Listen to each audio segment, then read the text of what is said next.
Hey guys, welcome to BricksDaily Live. So this is our first episode, and just to give you an understanding of what we're going to be doing, the main purpose of this is to give you a behind-the-scenes look. We're going to go through everything from in this episode, from posing and staging to lighting to editing the photo and everything. And then to make it just a little bit more challenging, we're going to give ourselves a time limit. Once we start, we're going to get focused on only giving ourselves an hour. And what's going to happen with that is it's going to force us to go a little bit faster and everything. And not worry too much about the fine details. You want to make sure that if you're doing that, you're going to give yourself enough time. So giving ourselves a time limit. We have to make certain concessions and everything like that. So what we're going to be doing today is actually photographing one of my favorite Lego sets. It's part of the Buildable Figures line, and it's actually this guy here. This is the Lego Star Wars First Order Stormtrooper. Again, part of the Buildable Figures line. It's a pretty detailed figure. Let's jump over here and see if we can show you what Lego has to say about it and everything. So here we have the Lego First Order Trooper. It was about $20. Just a small box, not too many pieces. As you can see down here, it's 81 pieces. It's pretty detailed. And gives us, quite a bit of parts that we can play with. The gun itself actually does fire, like it comes out. So it's pretty cool. He does have an extra gun right there, a little blaster pistol. This actually is one of the few things that I find a little bit troublesome with this specific figure, is while it's really posable, it does have some of its limitations, and some of those limitations are the fact that if we bring this up too much, this shoulder pad can actually pop off rather easily, and if it doesn't separate there, it'll actually pop off the whole part like it just did, like you just saw. These figures are highly posable, though. We can pose each arm exactly how we might want. The head on this figure will rotate 360 degrees. Has a good range of motion. It doesn't look down too much. It does catch a little bit. But we can change hand rotations. It can even rotate at the elbow joint. And pretty good rotation, other than what we discussed already for the shoulder. The legs are about the same. Posing it backwards, you can get a good 360 degree rotation for the foot. Back and forth goes pretty good, probably about 180 degrees almost. The knees bend pretty good. You also have fairly good positioning at the shoulders, or at the hips and stuff. So we're able to get a really good pose that we might want. Now these figures, there has been some discussion for a lot of people on whether or not they're a good series or not. Most people tend to agree that the Stormtrooper figures, along with like Kylo Ren, Darth Vader, or Jango Fett, or any of the ones that have helmets, people tend to like those. Where people have some concern is when you get to the human or sculpting of the faces. A lot of people don't like how they're sculpted. Maybe it's just the profile, or it's a little bit cartoonish in a way. I've heard just a whole bunch of different people talking about things that they don't like about the sculpts or the face sculpts. I still like them. They're good. They're not high-end display pieces. If they were, if I was spending a huge amount of money, as you saw, this was only this figure is only $20 that we're going to shoot. If it was something that was $100 or $150 or $200, like some toy lines are, I would want a little bit higher quality or focus on detail and everything. But for what these are, I think they're great. Again, talking about the face sculpts, here's Ray, and I don't mind the face sculpts that much. Now, with this specific one and a couple other ones, they came out with some additional features and stuff that, for me, with taking photos and everything, they can become more of a hindrance. So this figure here, while both Luke and the Stormtrooper, their heads will rotate 360 degrees, Rey only does maybe about 90 degrees or 45 degrees from center. That's it. And I believe that's partially because of this piece here. And this piece, this little notch, catches on this part of the helmet. So as it's rotating, it catches and it won't go past there. And I believe that piece is on there because of this mechanism that they include on the back. And to me, it's something that they didn't need and stuff. Just because the only thing it does is allows you to rotate the arm like that. Which, as you can see from this side, I can do that already. And so I think they were trying to add more features to it and everything, and I think it was kind of something that wasn't needed. It gets in the way. If I photograph it, I have to take this off and also take off the gearing, and it becomes cumbersome, or I have to try and Photoshop it out. Again, it's just more of a hassle. So we'll put those aside. So again, we're going to be focusing on this guy here. So one of the things I really liked in The Force Awakens was Finn's character, especially at the beginning. He was more of a you could tell he didn't really want to be a stormtrooper, or he was having a hard time with what it meant to be a stormtrooper. Maybe the atrocities and everything like that he was expected to perform, and it just wasn't something that he seemed comfortable with. So I think with this guy, what I want to try and do is get a little bit more emotion, maybe a little bit of a regretful pose, or something more contemplative.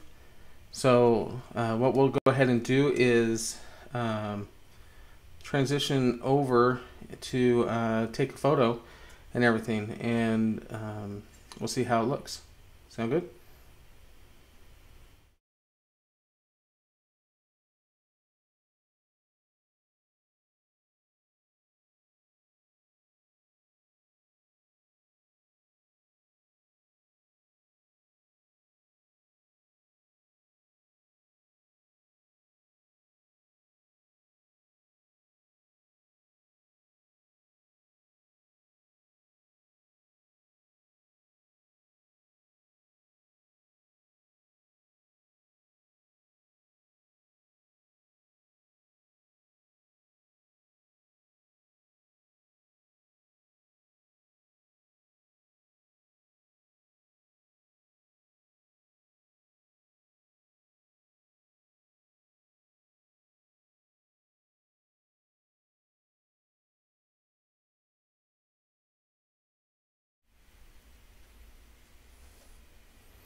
Okay, so what I have here is just a small photography setting that I've set up in my office here. That way I can take some shots inside and everything. And it's just a nice dedicated space that I have. So what I'm going to want to do, let's see. Okay, with him, let's see.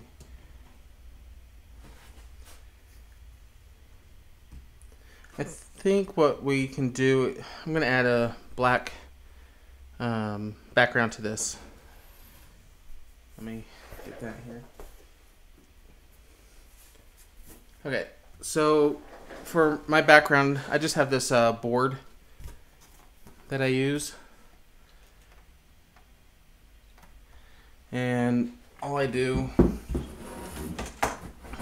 is take that.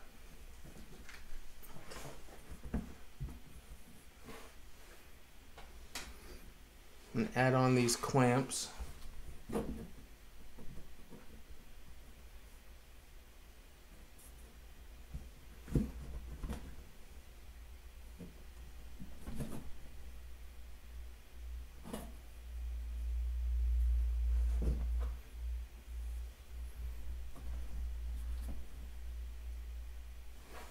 We'll just kind of get that in there, get it positioned the way we want. And then I just have a black cloth.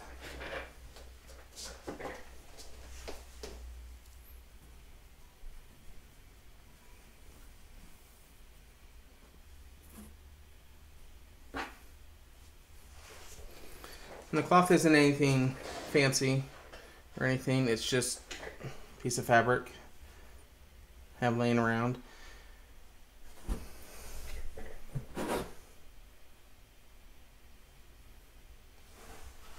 Okay, so we got that all set up. We'll get him in here. Okay, so let's see. One of the things I'm going to want to do is add in some lighting. And let's see. A lot of times I'll use these lights here. These are newer. Or the brand newer, model CN160. Picked these up off of Amazon. They're pretty cheap. LED, and it comes with a diffuser. And the only problem is it does take 6 AA batteries, and it can last a while, but when you're taking a lot of shots, the battery can actually drain faster than you might expect, because you're leaving it on for a long period of time. So, let's see.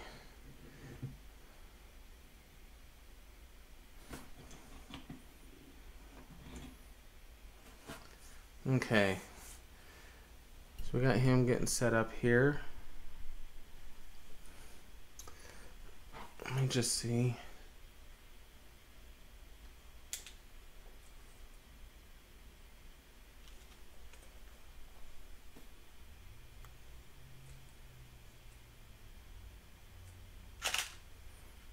Just taking a shot to see how the composition looks.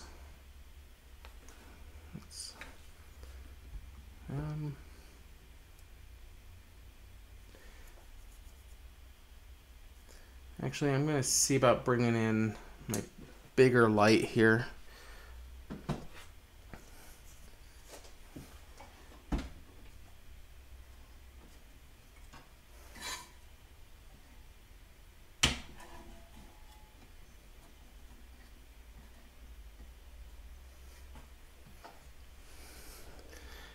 And let's see if I can show this to you here.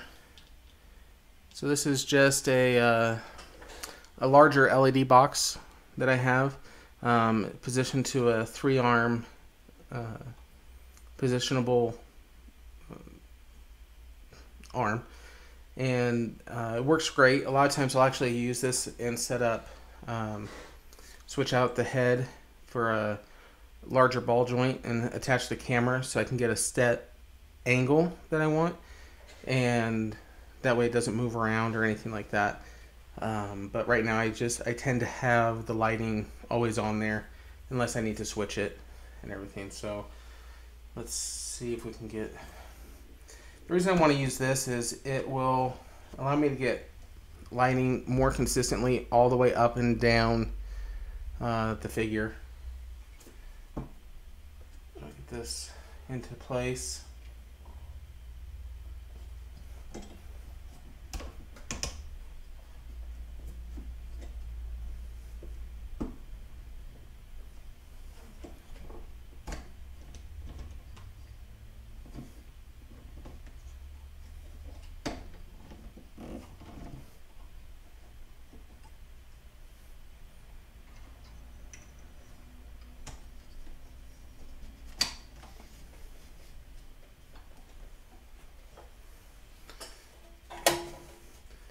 Okay, let's see. And hopefully this won't cause a problem for you guys. Once I turn it on, I'm going to close the barn doors just a little bit on there and see what happens when we turn that on. Okay, so as you can see, we can get pretty bright and everything. Also with this light box, we can change the color temperature, go a little bit cooler or a little bit warmer. And we're actually gonna go right about there. And let me turn off my overhead lighting real quick.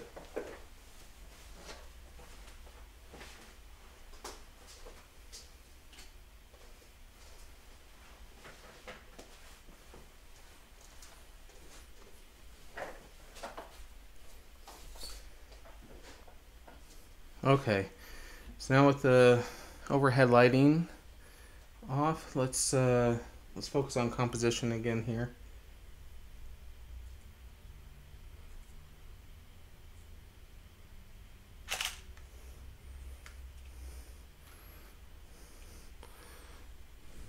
See how well you guys can see that.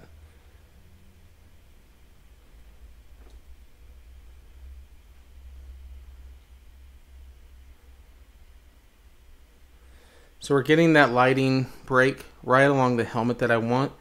Now it's just a matter of getting the right settings for the camera. One of the things I'm actually going to do with this is I want to shoot to where it's a little bit on the darker side. I think I want to have kind of a night shot or a darker shot here.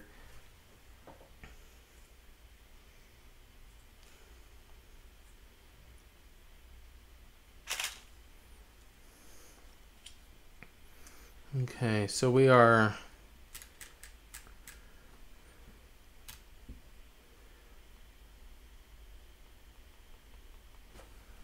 okay.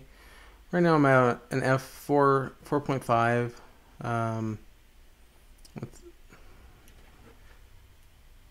Let's see. I'm gonna increase the shutter speed a little bit.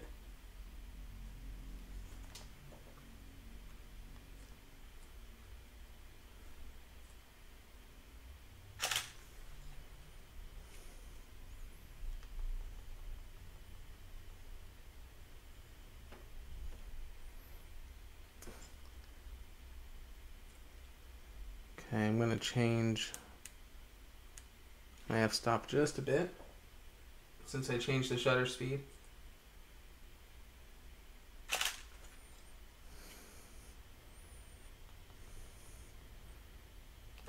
Okay, so what we have going on here, if you guys can see it hopefully you guys can see it pretty well. Pretty lit up on the side, and there's still some detail going in on the shadow side. Now if I wanted, I could actually use one of the smaller lights, position it back over here just a little bit. But I want to be careful with how much lighting I add, especially with this figure, because it's going to pick up all the highlights and everything in quite a few spots and everything. So see how that looks real quick.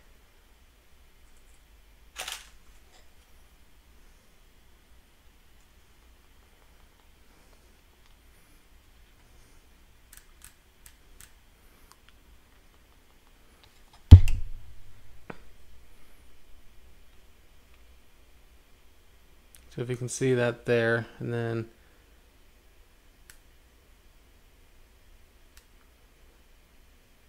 between what we did before and now by adding a little bit of that light in.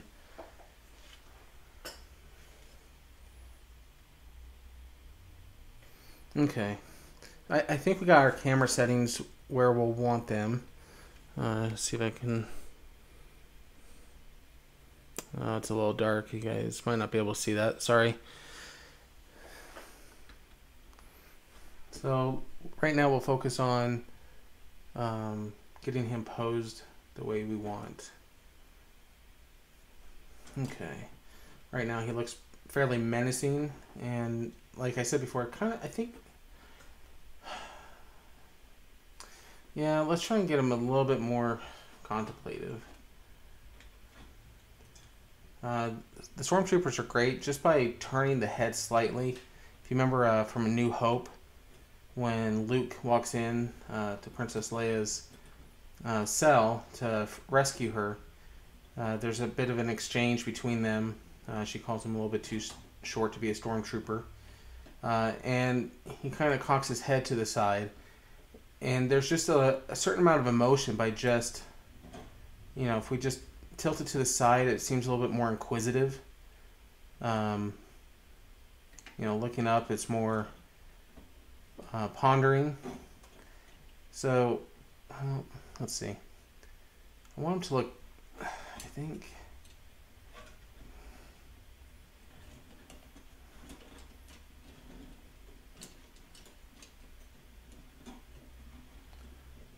I kind of want him to look at his gun.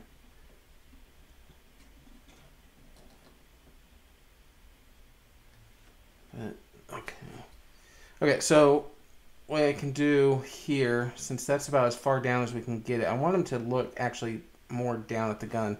Right now he's looking more down over the top of the gun. So to do that, what I have is, let me grab it here.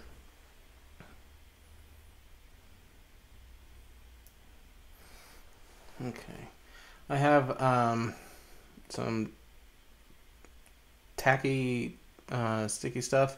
A lot of times you can use that to hang up posters on a wall or something like that. So the only problem with this, especially if you're photographing Legos, so if you leave it on too long, it really starts to get a hold, and it can be a little bit of a pain to get it off, especially if it gets into any small nooks or crannies.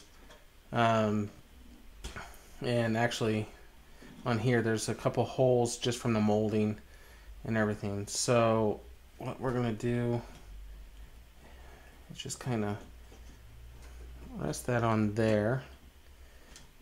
Essentially making the ball joint a little bit larger, and we're going to bring this part here and really attach it in and force it in there.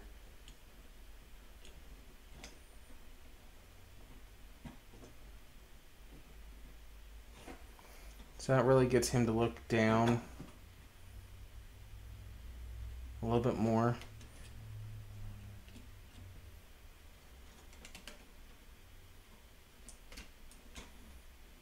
Just get the right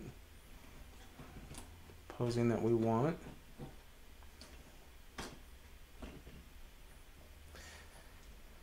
I don't think for this one that let's see. I don't think we're going to focus too much on his feet or anything in the final. So I kind of just want to focus a little bit more in here. So let's see how that looks here.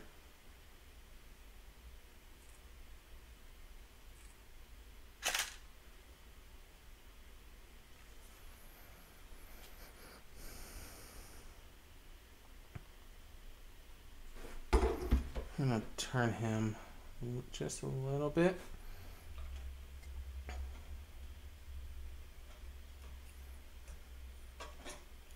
I'm going to move this just a little bit. I want to get more of a down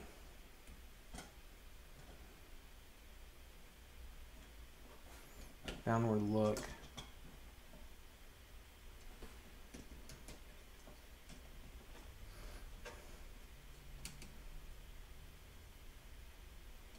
Let's take this gun off.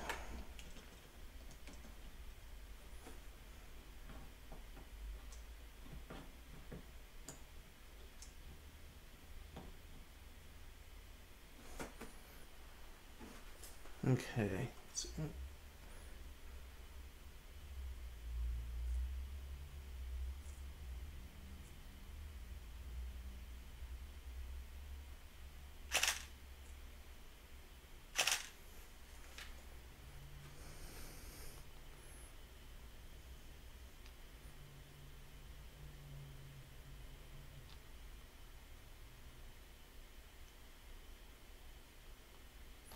Okay, actually seen this. I'm gonna go back in and increase the open up the aperture just a little bit and readjust my shutter speed to compensate. You want to make sure you keep in mind your focus triangle and everything when you're taking shots.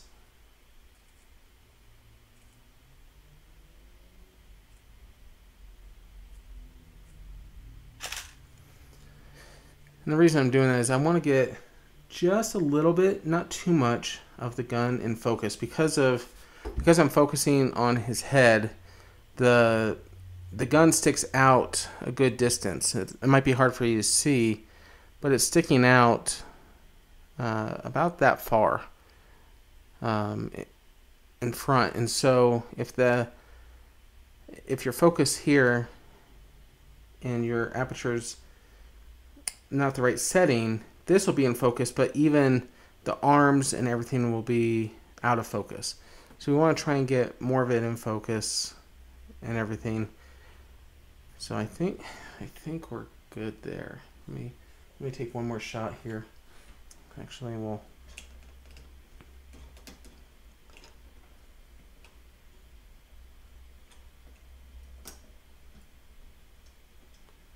just a little bit like that, a little bit more slouched perhaps.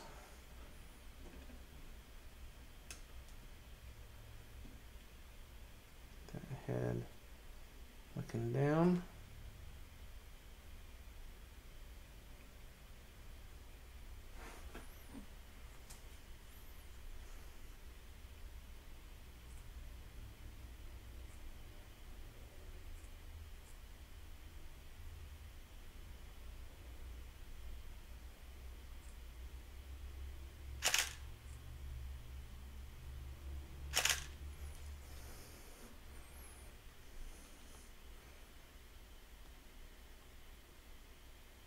Okay, so what we can do now is, well, let me get this tacky stuff off. Like I said, you don't want that to stay on there too long. Actually, I already have to get it off. Okay, make sure I get all of it.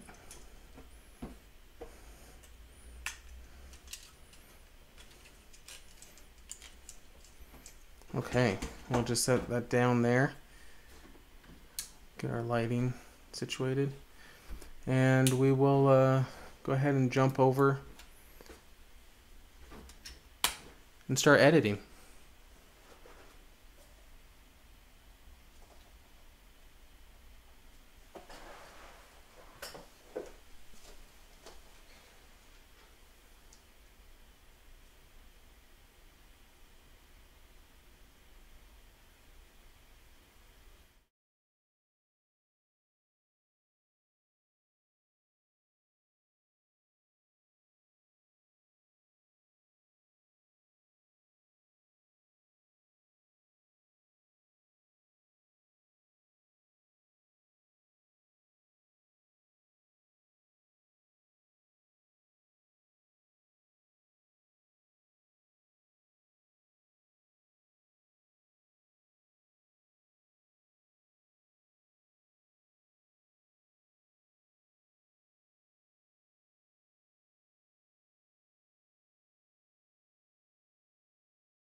get a microphone back over here so you guys can hear me. Okay, so we're just gonna jump over here. I do all my editing in Photoshop. So I know a lot of people, especially nowadays, they're using different apps, Snapseed, apps on their phones, all sorts of stuff. Now, for me, I have a background in graphic design, so I'm really used to Photoshop. Been using it ever since it first came out. I really like the power of it and what I'm able to do. And a lot of people also use Adobe Lightroom. And I don't use Lightroom primarily because while Lightroom's great, it's meant for more of just processing the photo, doing slight adjustments and everything, a lot more in-camera work beforehand. Now, because I'm adding in like special effects and all sorts of stuff, I'm going to really need to add in layers and all sorts of things. And because of that, I'm going to rely heavily on Photoshop. Now, for my processing of images, I use Adobe Camera Raw, which comes with Photoshop. It's actually the same engine as what Lightroom uses. So if you're familiar with Lightroom, you'd be pretty familiar with Camera Raw. So we're just going to go in here, navigate to our image. And so we have a couple different ones here. As you can see, really kind of got some angles in there that I think will work pretty well. Here's some of the first test shots that we did.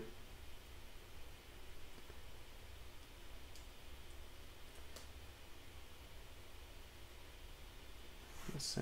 I think I kind of like that one a little bit more. Okay, so let's go ahead and open up that one.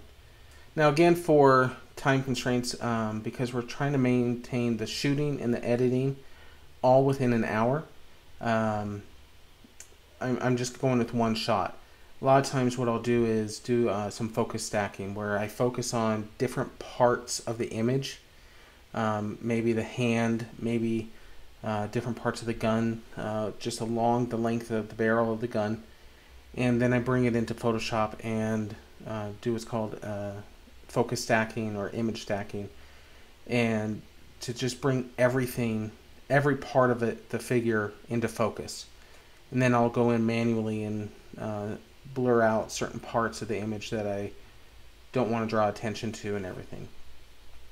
So right here we have Camera Raw, so Adobe Camera Raw 9.12, and as we go in, we can adjust some of the exposure and the contrast. Now, it might be a little bit hard to notice just through the live streaming. If I go too much, I start showing more of the ripples of the fabric, so I want to make sure I don't go too far, or else I'm going to have more to take out later. Now, the other thing is I'm going to want to bring some of the whites down. If I go up, you can see what starts to happen is it starts to blow out some of those areas. So we're going to bring that down. And that way it just brings some of the data back into the image. One of the things I didn't mention is whenever I shoot, especially with my camera or my phone or my camera, what I do is I make sure I have it on a setting where I'm losing as much information or keeping as much information as I can. For the DSLR, that's shooting in a RAW format. And what happens then is all of the information's there. The camera's not stripping anything out. If I shoot in JPEG, the image will actually be compressed. And so it's a lossy compression. And so it'll actually start taking little bits of information out. That's where sometimes you start getting some blocking that takes place in the image. So I don't want that to happen. I'm already going to run into compression issues when I need to upload to Instagram, to my website, to Facebook, everywhere.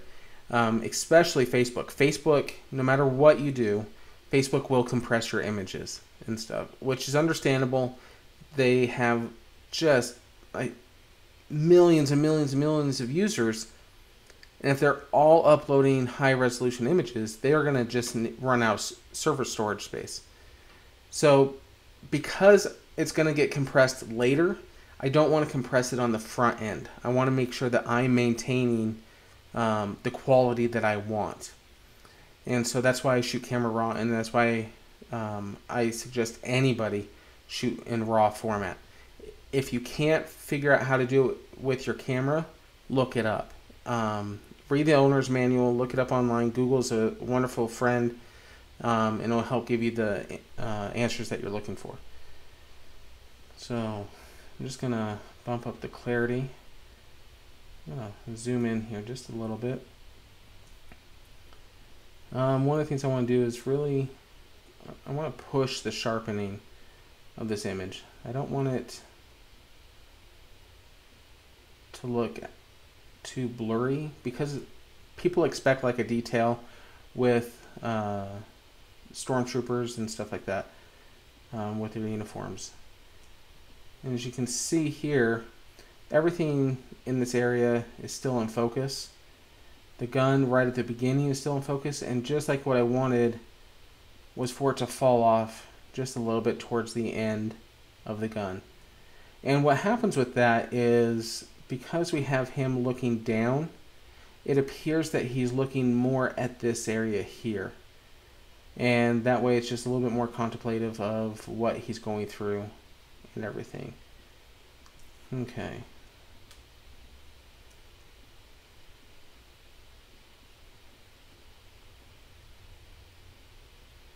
Now, one of the things I am shooting with is my Nikon D50. It's an older camera. It is starting to show its age a little bit. I do get a little bit of some red dots and streaks. Those are easily taken care of. That's why I still use the D50. That way I'm not running out and spending money all the time and stuff like that on new cameras. I'd rather buy nicer glass or lenses than the camera body itself. So I think, let's just double check here. I think we're good. Let's look at the, if we change the temperature just a little bit of the image. We don't want to go too much. We don't want it to look too blue, but we also don't want it to kind of get a yellowish magenta type tone going on. You do want to have just a little bit of color in there, because the stormtroopers are already black and white. We don't want the image to look like it's black and white. So we're going to go ahead and open that up. And as that's opening, what we can do is start thinking about what we're going to add in effects wise. So like I mentioned before, I really like how in Force Awakens they just made Finn, it showed the stormtroopers, not just Finn, it showed them going through battle more than I think the other ones did. You know, they would always show them getting shot and just like falling off to the side or anything like that. But I think in Force Awakens they kind of showed more of that there's people inside the uniforms and stuff. So I think I kind of want to make this guy look a little bit battle damaged. So to do that, I have a bunch of files that I use a lot, just in image libraries and stuff. That way I can pull them in when I want to. Let me show you guys where I get those from real quick here.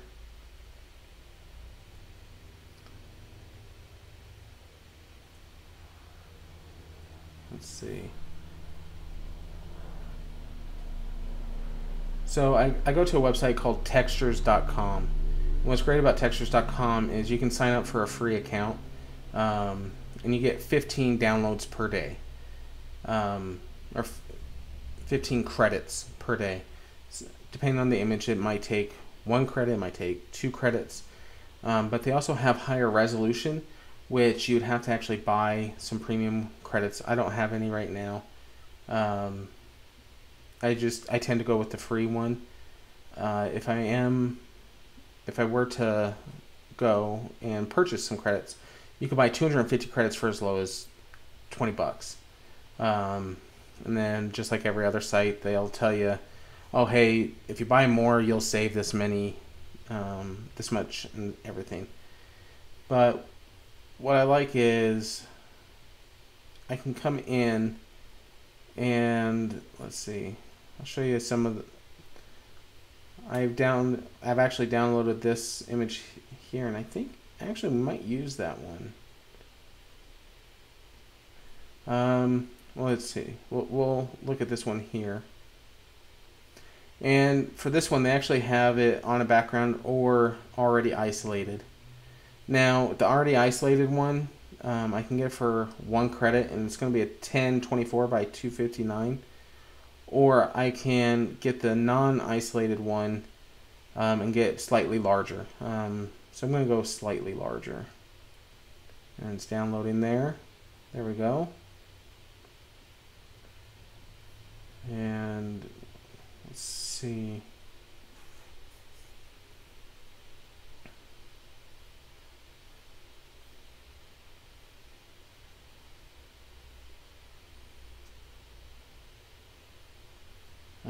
Let's go with this one here. Again, this one has isolated and non-isolated.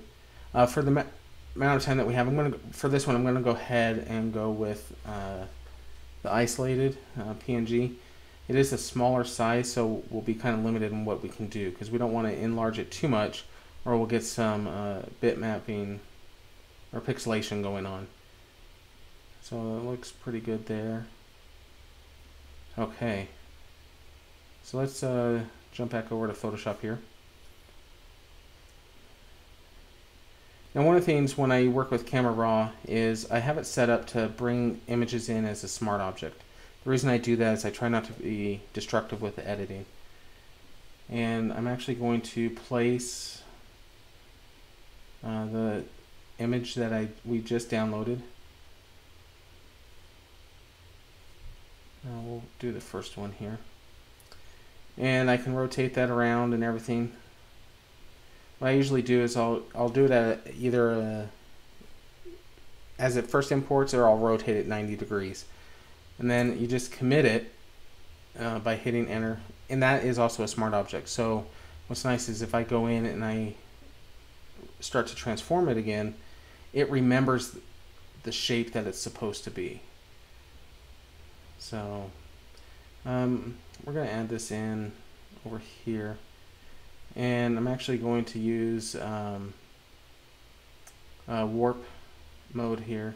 That way I can just drag each corner where I want it. You know, this way it's just kind of a little bit of damage on his shoulder.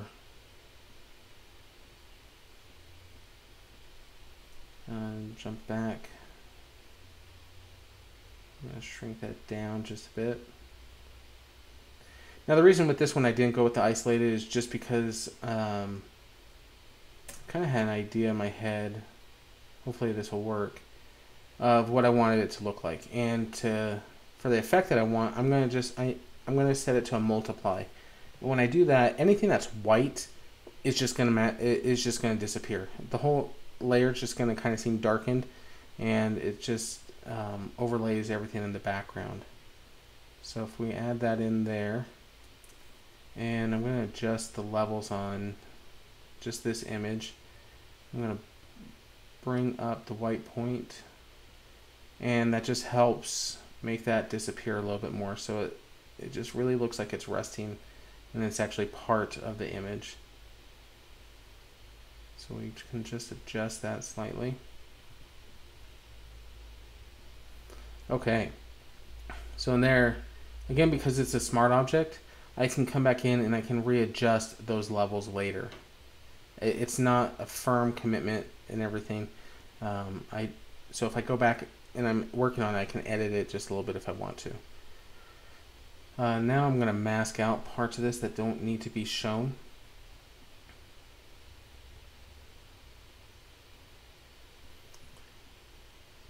And I do that just by clicking on the layer mask and then coming in with a paintbrush and painting with black.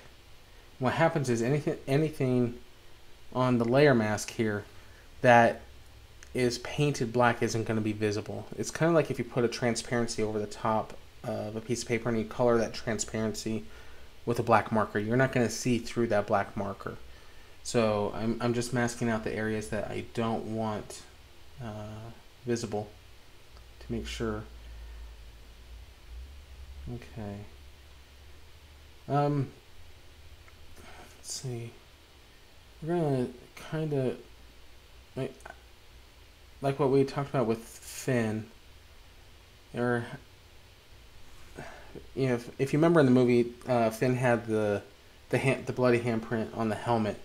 So, and I think that's like one of the first times blood might have even been shown in Star Wars. I don't know.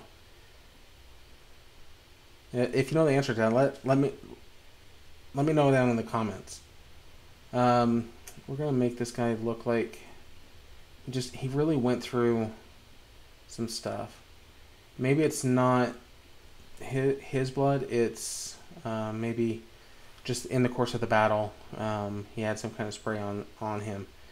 Now for this, again, I'm going to use multiply. That will kind of give us the effect that we want. We come in. Again, I'm just masking out where I don't want it. So one of the things you want to make sure is you pay attention to the creases and the folds of the toys that you're using. Just by throwing this over the top, if I were to leave it like this, it would seem odd because it comes straight across this part of the chest plate that comes back in. So it might not actually be there in real life. So I'm going to actually mask part of that out, and even this down here. I just don't want it to look like I just threw a layer on top and everything. So I am using a slightly softer brush because you don't want a hard line. So I'm just hiding some of the stuff. I want to keep some of it right on the bend of the uniform or the armor. I'll just take out more of it here. And I'm going to take this part out altogether.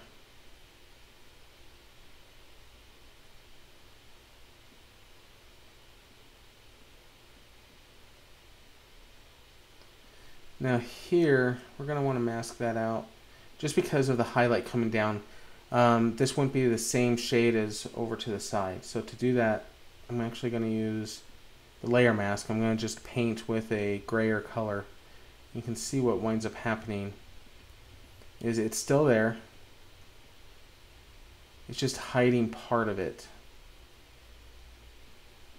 So that way it still looks like it's following and it's part of the image a little bit more.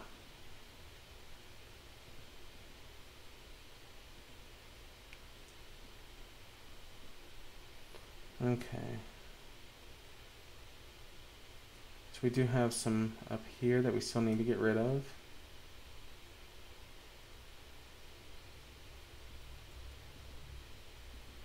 Okay, so far we're about 40 minutes in to this whole process, so we'll see what we can get done here.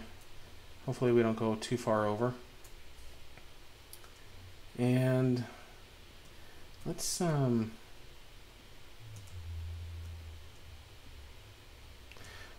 know what we can do.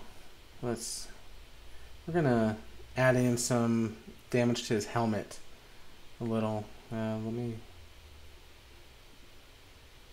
switch over here. Okay, so yeah, let's try this one here. Yeah, so again, this is something I got from textures.com. Just gonna go in and distort this. It's still brought in as a smart object, so that way I can edit it if I don't get it right. the first time.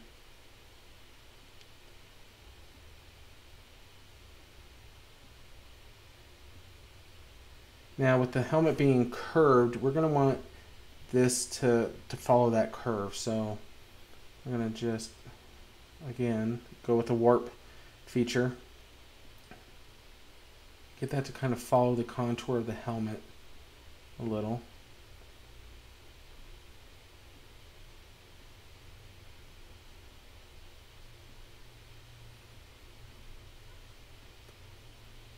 Okay, so that comes down.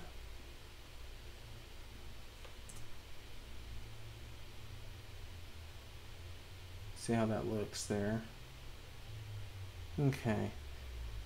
And again, we're going to go in and change the blend mode.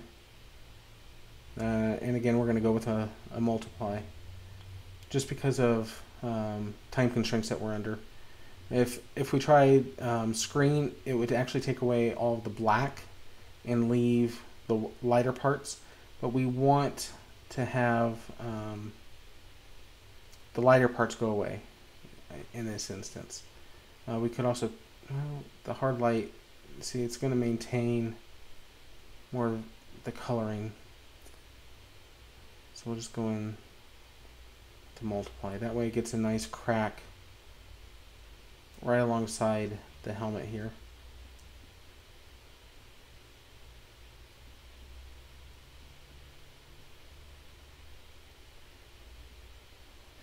Okay. Now with that, we're gonna have we're gonna bring a crack right down alongside of his helmet as well.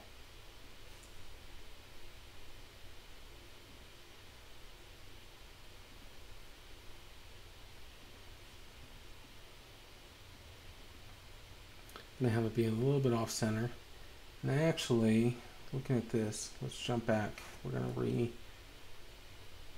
adjust this. We want that crack right here in the helmet to come all the way down to the end of the white.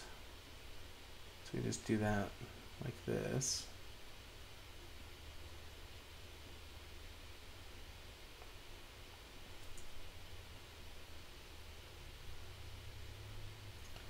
Okay. So by bringing that in, put that there. Actually, I think we'll be good at that angle. Let's mask out the parts that we don't need.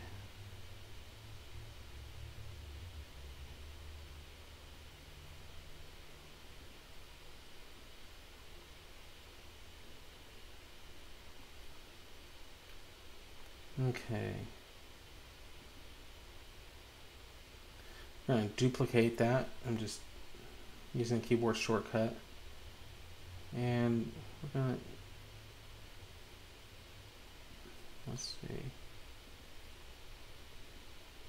we have a good amount of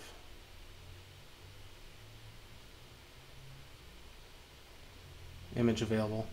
So we're going to extend this down past the lower part of the helmet. Now we've got to keep in mind this extrusion here. So we're going to rotate this just a little bit. There's already a natural bend in the crack, so we're going to just kind of use that. It should be enough. That way it comes out and it just kind of comes back. And what we're going to do is mask, work on the mask, bring in what we want to be in focus.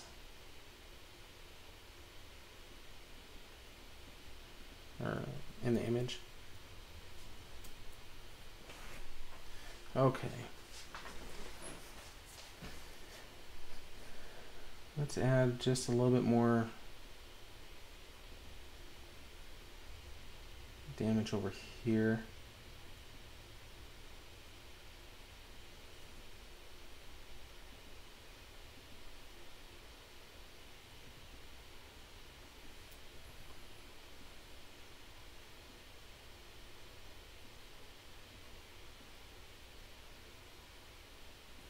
Okay. Now here, I'm going to hold down the Option key and hit the mask, and it automatically masks everything. And I'm going to come back in and paint with white over the areas that I want to have in there.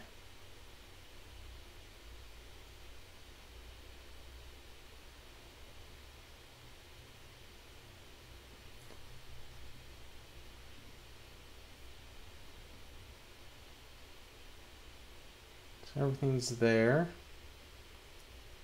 Let's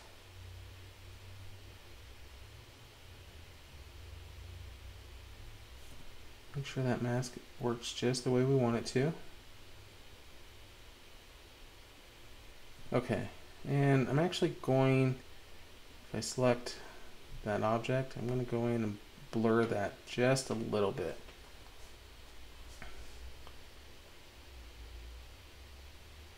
Okay.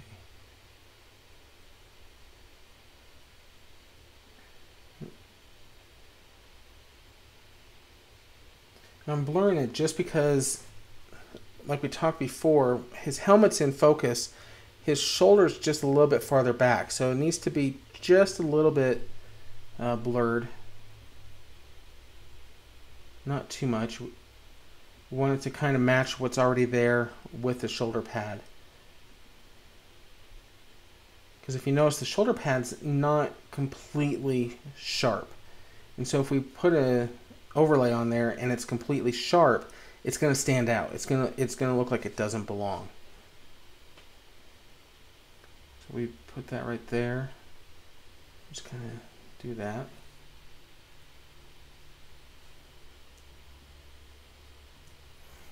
Okay.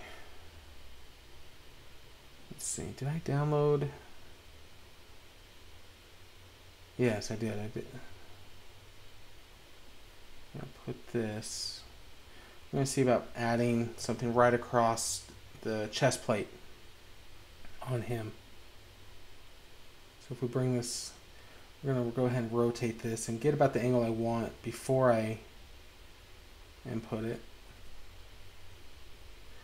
Now here, because it's in the shadows, again, you really want to make sure you're paying attention to it, how it overlays and everything. Right now, it would just look odd. It would look just like it does right now. It's just like we placed something right over the top. It's not going to look like it belongs. So another way we can do this, if I double click on the layer style, bring up the layer style dialog box, I can blend part of this layer, and I'm going to see what this does. I'm going to tell it to blend some of the white.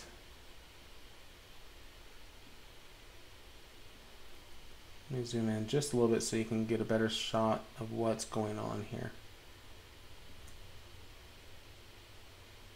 So if I bring this arrow over, more of the lighter parts of the image will disappear.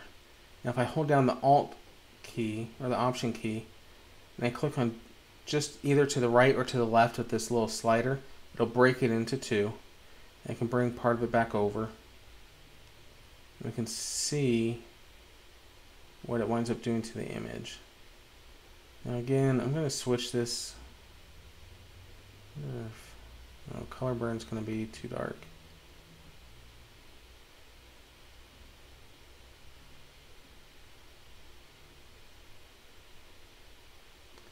Okay, so I'm just going to go with the multiply again for this, just because so much of this image is dealing with lights and shadows.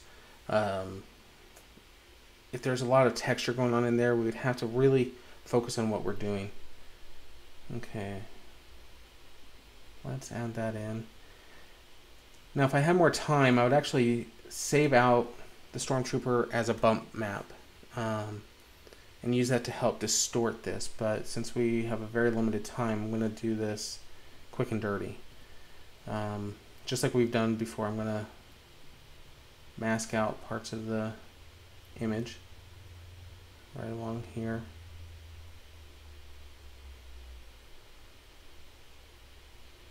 Okay.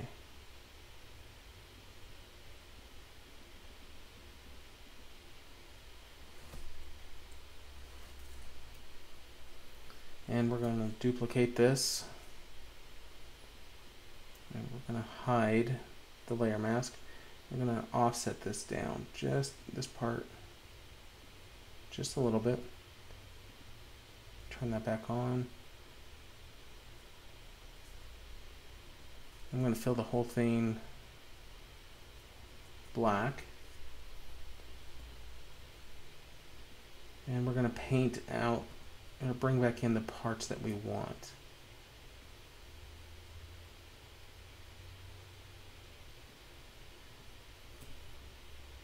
Bring that up just a little bit. That way we're going to bring that up so that way the bottom of the scrape and stuff ends right before the bend in the armor again.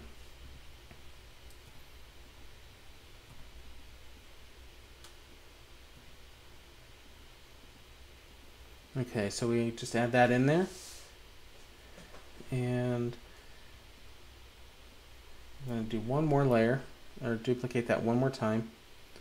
And for this, we're going to transition it and move it just a little bit. And keep in mind, this is a pretty fast and dirty way of doing it. There are better ways of doing it, but this will help give us the effect that we want. And I'm going to actually scale that just a little bit.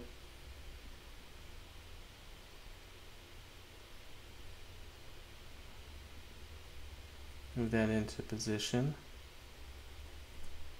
Okay, and let's turn back layer mask back on.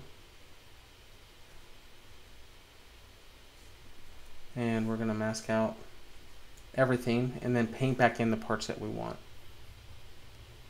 And I'm doing that just by using white on the layer mask. Bring that back in. I'm going to drop the opacity on that part just a little bit, not too much. Same thing with this lower part.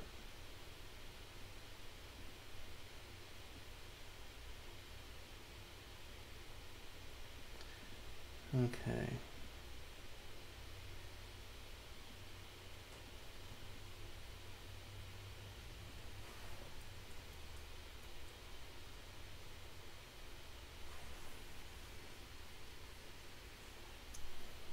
Let's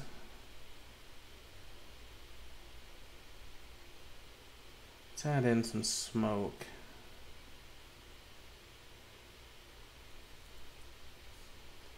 Now with the smoke, the nice thing about smoke is you can really warp smoke to follow the path that you want it to without it looking too bad. You do have to be careful. If you overdo it, it will look a little bit funny. So I just kind of want this to come over the side of him onto the side that doesn't have the gun, because I still want that gun to be in focus. So we're going to commit that. We just won't here.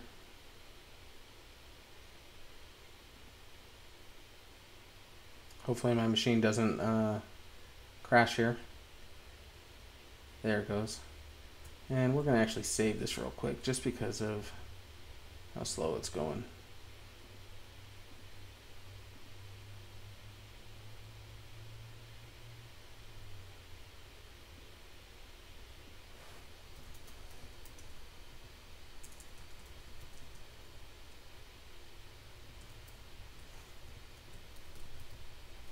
Okay, we'll just save that out there. Now here, if you remember before, I mentioned that if we use screen blend mode, it's going to knock out all the black, and that's what we're going to want to do here. We don't want the black to be shown. With the smoke, we want the lighter parts to be visible. So whereas before we turn it on multiply to get rid of the lighter parts, this time we're going to do the reverse. And we're going to come down and hit screen, and that automatically makes the smoke just stand out right on top of the image and everything. Now one thing we want to do is we do want to make sure that the smoke is not going directly over the gun and the Stormtrooper in the same spot. So we're actually going to mask it out from the gun. Layer masks are huge. benefit. If you're not using layer mask, if you're not doing non-destructive editing, you really should. You're going to be happier in the long run because you can go back in and bring back out or change some of the things if after you're looking at it, it's like, oh, that doesn't quite look right. And you can fix it in that way. It's not going to, you don't have to go back in and redo everything. And we're actually going to mask out right up here near his head. But for that, I'm going to go with a much softer brush, a little bit larger. So I just have to click just a little bit, and that looks pretty good there. Okay. I wonder if we add in some particle overlay kind of things.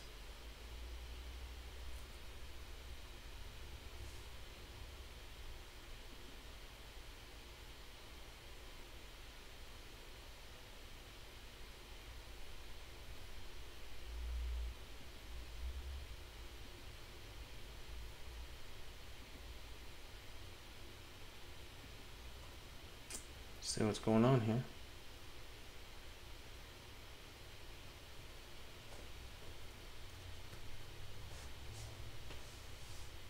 Okay, so I quit that command and stuff just to, I'll try that again one more time.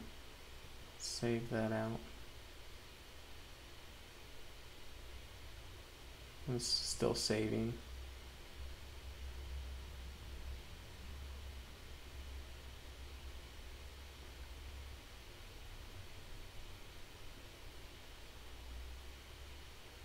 There we go.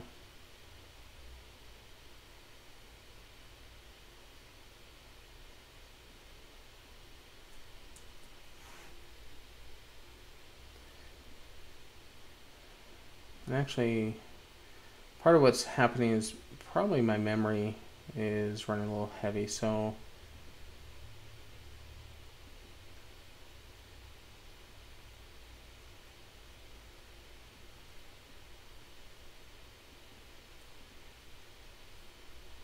see.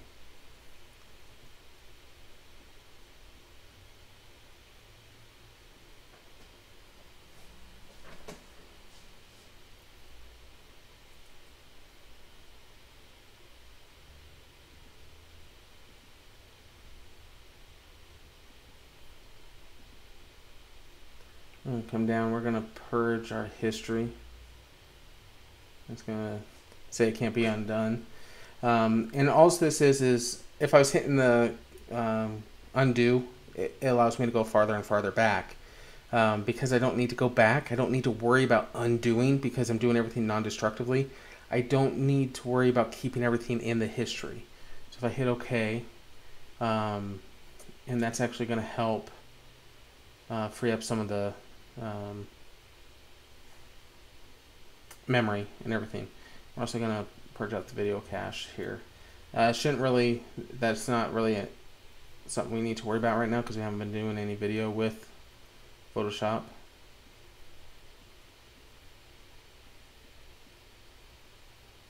So we're just going to scale this. Right now I'm just using the scrubbers up at the top.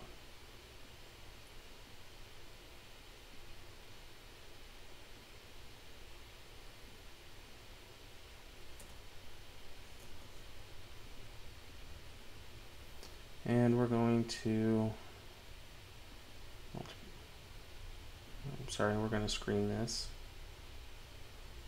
and bring that down just a little bit. Now in doing that, I'm going to want to adjust the levels. Make it just a little bit darker.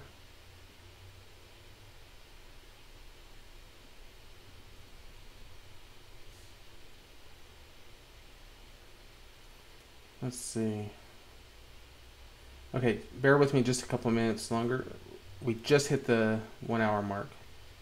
I'm going to come over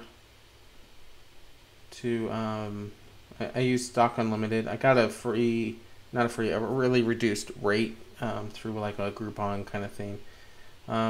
It's an okay stock website. It's not as robust as some things like iStock Photo or Adobe Stock, but it gets the, can tend to find some images that I might like. Now with this, we're going to add in kind of some stars, I think. So we need some stars. Okay, we want to make sure we're only looking at images. We don't want any vectors or anything like that. So we're going to find something really quick here. There are a whole bunch of different avenues of looking for stars and everything. Actually, this one, yeah, let's go with this. There's a whole bunch of different ways of finding starry backgrounds and stuff like that, you know, NASA images and all those kind of things. For me, a lot, if I can, I try to use places that I know I can use the images legally. You don't want to just do a Google search for an image, because if you do that, you're going to come into some copyright issues and stuff like that. So even if you're just doing this for yourself, you still want, give other artists the credit that they deserve. Don't just steal their stuff. So, okay, so now that that's downloaded, let's jump back over to Photoshop. Okay, so here we're going to actually come right back down and add this right above the original image. And we're going to place it and find the image that we just downloaded. Okay. So we're going to increase this a bit. Now this one we can increase a little bit more because we're also going to blur it, so it's not going to be like tack sharp or anything like that. So we don't need to worry too much. And now here we're going to drop the fill just a little bit, and we're going to mask out the trooper. Now if we had more time, I would actually go in and do a very detailed mask. I would go in with a pen tool or something and really mask out the parts that I want visible.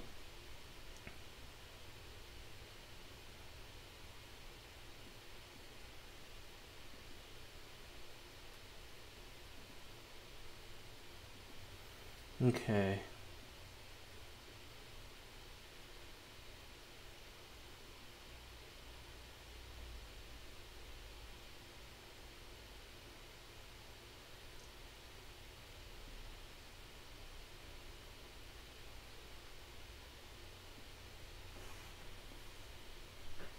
Just really gonna focus on those parts there.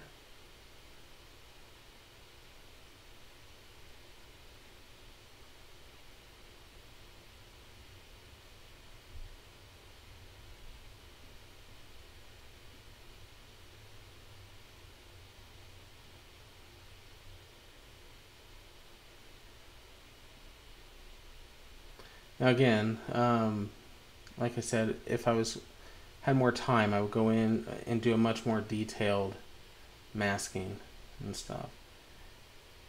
That way I can get the effects that I want and just make it look a little bit better and everything. But because we're giving ourselves a time constraint, we want to make sure that we get it to look right and everything, or as close as possible. I'd also zoom in more to make sure I'm getting the finer selections.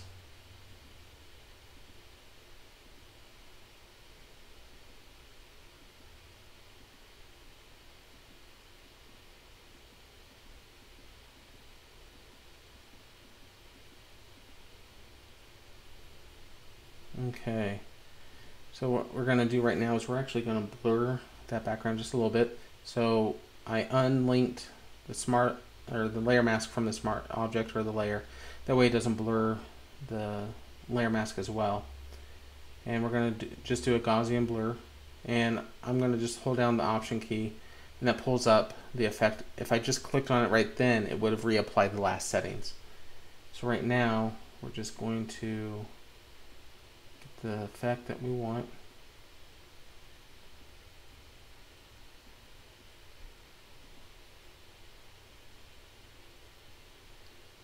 Let's see. Let's blur that just a little bit more.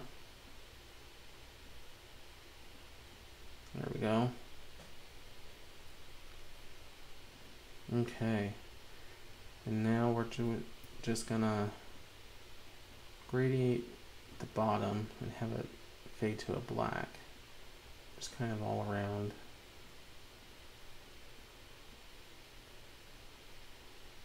Come back with the smoke on the layer mask for the smoke and put that in. Just a little bit.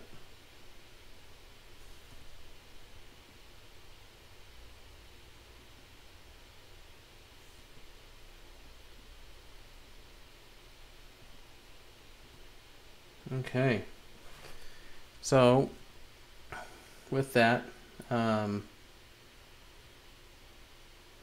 okay, so as you saw, we're able to take the photo and everything, and altogether it took us from the time we started taking the photo to now just about an hour and 7 minutes. So just a little bit over, but we can still see what's possible if we set a time limit and everything. So let's take a final look at the image, see how it looks and everything. Okay, so there we go. If I had a little bit more time, and actually what I'll probably wind up doing before I post this online is come in, fix this area right in here, right above the gun, at the back of the gun, and also between the arm and his body. Just get a little bit more of this texture going on back here, and maybe adjust some of the smoke layer and everything. So I hope this has been helpful for you guys and you found a value for it. And what I would like to do is we're going to be doing this on a weekly basis.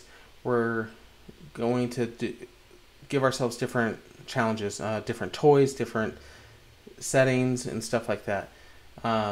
If there's stuff that you want to see, if you want to know how to do something, let me know. Put it in the comments. I'll get back with you. Reach out to us on Facebook, on facebook.com/BricksDaily. Go to the website, BricksDaily.com, and just let us know. However you want to get a hold of us, just let us know, and we'll try and get the effects or show you answers to what you're looking for and everything. Again, I just want to say thank you for taking the time to follow me. If you like this, please subscribe on YouTube and hit the notification.